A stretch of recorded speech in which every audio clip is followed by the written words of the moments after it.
ભગવાન થઈને પણ જેલમાં જન્મવાની સાથે જ પોતાના સગા મા બાપથી અલગ થઈ જવાનું. જ્યારે ગોકુળની અંદર માંડ સમજણા થયા હોય ત્યારે પોતાના પાલક માતા પિતાથી અલગ થઈ જવાનું. જીવનમાં પોતાનો પહેલો પ્રેમ રાધા મળવાનો હોય ત્યારે એનાથી અલગ થઈને મથુરાની અંદર પોતાના સગા મામા કંસનો વધ કરી લેવાનો. અને જ્યારે મથુરાની ગાદી મળવાની હોય ત્યારે ગાદી બીજાને આપી સાંદીપની ઋષિના આશ્રમમાં અભ્યાસ માટે જતું રહેવાનું.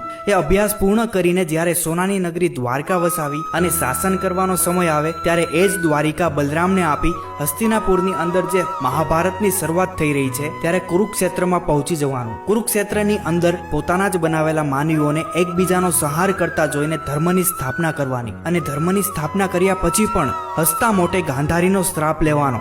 અને શ્રાપ લીધા પછી પોતાના જ યાદવોનો એકબીજાનો વિનાશ કરતા જોવાનો. અને છેવટે પોતે ભગવાન હોવા છતાં પણ એક પારધીના તીરથી સામાન્ય માણસની જેમ મૃત્યુને પ્રાપ્ત કરવાનું. અને પોતાનું શરીર છોડીને જગતના હૃદયમાં અમર બનીને રહેવાનો.